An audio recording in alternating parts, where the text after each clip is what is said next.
चला तर मग आजच्या या विश्लेषणामध्ये थेट प्रवेश करूया. आपण लहानपणापासून सतत ऐकत आलोय ना, की खूप मेहनत केली, घाम गाळला, की माणूस आपोआप श्रीमंत होतो. पण खरोखर असं असतं का? आज आपण शतकांपासून चालत आलेल्या या समजुतीला थोडं आव्हान देणार आहोत. आचार्य चाणक्यांच्या प्राचीन धोरणांचा आपण अभ्यास करणार आहोत आणि हे धोरण आपल्याला फक्त संपत्ती कशी मिळवायची हेच सांगत नाही, तर त्याहूनही महत्त्वाचं म्हणजे मिळवलेली संपत्ती टिकवायची आणि वाढवायची कशी हे अगदी अचूकपणे शिकवतं. आचार्य चाणक्यांनी याबद्दल एक अतिशय स्पष्ट आणि कदाचित काहींना थोडा टोचेल असा विचार मांडलाय. त्यांच्या मते संपत्ती नेहमी त्यांच्याकडे जाते जे आपल्या मेंदूचा वापर करतात, केवळ शारीरिक कष्ट करणाऱ्यांकडे नाही. विचार करा, गाढवासारखी नुसती मेहनत करण्याला कुठेतरी एक मर्यादा असतेच ना. राजा कधी स्वतः शेतात मजुरी करतो का? नाही. जो सर्वात जास्त शारीरिक मेहनत करतो तो अनेकदा गरीबच राहतो. हे वास्तव आहे, कारण खरी संपत्ती ही तुमच्या मानसिक शक्तीतून आणि बुद्धीतूनच निर्माण होते. आणि हेच आपल्याला एका महत्त्वाच्या फरकाकडे घेऊन जातं. शारीरिक श्रम आणि मानसिक शक्ती यांच्यात नेमका काय फरक आहे? बघा, शारीरिक कष्ट आपल्याला फक्त थकवतात आणि एका ठराविक मर्यादेवर नेऊन थांबवतात. त्यातून मिळणारी कमाई केवळ जिवंत राहण्यापुरतीच असते. पण या उलट मानसिक शक्तीची कमाल वेगळीच आहे. ती आपल्याला आजूबाजूच्या संधी ओळखायला शिकवते, अचूक रणनीती आखायला मदत करते आणि अगदी याच मार्गाने खऱ्या अर्थाने संपत्ती आणि साम्राज्याची निर्मिती होते. तर संपत्ती मिळवण्यासाठी चाणक्यांनी हे 5 प्राचीन पण आजही तितकेच प्रभावी असे नियम सांगितले आहेत. हे नुसते नियम नाहीत, हा एक पक्का कृती आराखडा आहे.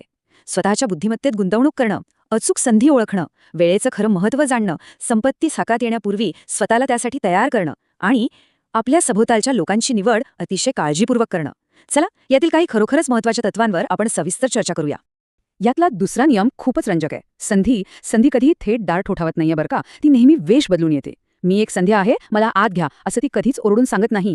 कधी ती एखाद्या अचानक उद्भवलेल्या संकटाच्या रूपात येते, कधी कोणाच्या तरी टोमण्यात लपलेली असते, तर कधी मित्रांनी मारलेल्या सहज गप्पांमध्ये दडलेली असते. जो ती अचूक ओळखतो तोच गेम जिंकतो. यानंतरचा विचार तर अगदी गाठ बांधून ठेवण्यासारखा आहे.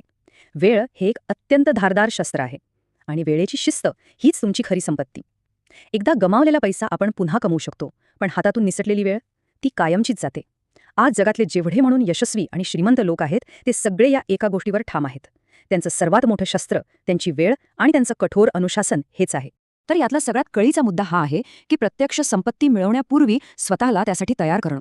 पैसा साठवण्यासाठी आपल्याला एका मजबूत भांड्यासारखं बनलं पाहिजे, एखाद्या गळक्या चाळणीसारखं नाही. ज्या व्यक्तीकडे संयम नाही, स्वतःवर नियंत्रण नाही आणि ज्यांच्या सवयी चुकीच्या आहेत त्यांच्याकडे पैसा कधीच टिकत नाही. संपत्ती ही अगदी एका प्रवाही नदीसारखी असते. जर आपण योग्य सवयींचं भक्कम धरण बांधलं नाही ना, तर ती सहज वाहून जाईल. आपला 5वा आणि प्रचंड महत्त्वाचा नियम म्हणजे आपली संगत. आपले सगळ्यात जवळचे 5 लोक. तुम्हाला माहितीये, आपली कमाई, आपले विचार आणि आपलं चारित्र्य हे दुसरं तिसरं काही नसून आपण ज्या 5 लोकांसोबत सर्वाधिक वेळ घालवतो त्यांचीच सरासरी असते. जर आपण सतत नकारात्मक आणि आळशी लोकांच्या घोळक्यात राहिलो तर आपली प्रगती तिथेच थांबते. पण तेच जर आपण ध्येयवादी आणि हुशार लोकांसोबत असलो तर आपले विचार आणि बँक बॅलन्स दोन्ही झपाट्याने वाढतात. चला तर मग आता या विश्लेषणाच्या पुढच्या आणि तितक्याच महत्त्वाच्या टप्प्याकडे वळूया. संपत्ती कशी मिळवायची हे तर आपण पाहिलं, पण आता एक मोठा प्रश्न उभा राहतो. एवढ्या कष्टाने मिळवलेल्या संपत्तीला सर्वात मोठा धोका कोणता असतो? आपण कितीही हुशार असलो तरी एक छोटीशी भावनिक चूक आपली भरलेली तिजोरी क्षणार्धात रिकामी करू शकते. आणि त्याचं अचूक उत्तर आहे उधार, उसणवारी. उधार ही अगदी वाळवीसारखी असते, जी मजबूत नात्यांना आतून पोखरून काढते. मित्र किंवा नातेवाईकांना दिलेलं कर्ज हे केवळ तुमचं आर्थिक नुकसान करत नाही, तर ते अत्यंत जवळची जिव्हाळ्याची भावनिक नाती ही हळूहळू आतून संपवून टाकतं. जेव्हा पैसे वेळेवर परत येत नाहीत तेव्हा वाद सुरू होतात आणि चुकून पैसे परत मागितलेच तर नाती कायमचीच दुरावतात.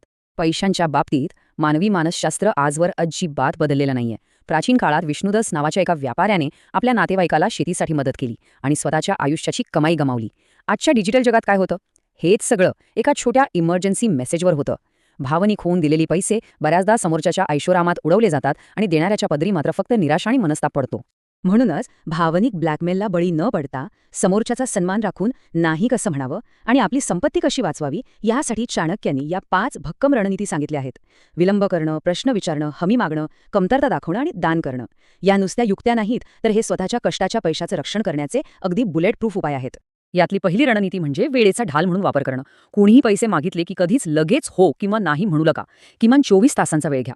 चाणक्यांच्या काळात एका राजपुत्राने घाईघाईत एका व्यक्तीला सोने दिले आणि नंतर तो चक्क शत्रूचा गुप्तहेर निघाला. थोडा वेळ घेतल्याने आपल्याला शांतपणे विचार करायला संधी मिळते आणि समोरच्याची खरी गरजही पारखता येते.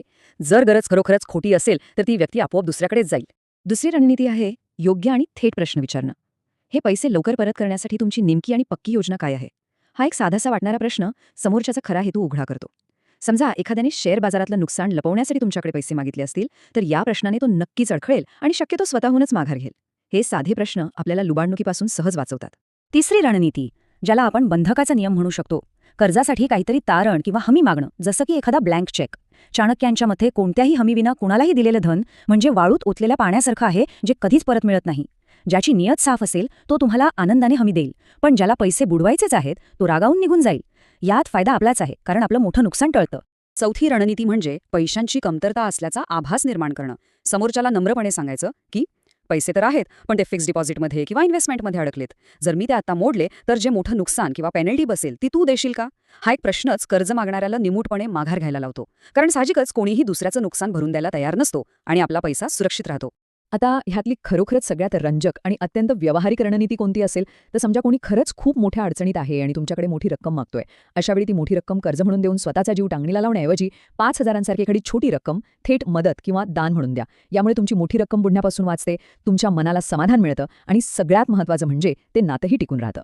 या संपूर्ण विश्लेषणाचा सर्वात मोठा निष्कर्ष हाच आहे की स्पष्टपणे नाही म्हणता येणं हा खऱ्या अर्थाने स्वतःचा सन्मान आहे.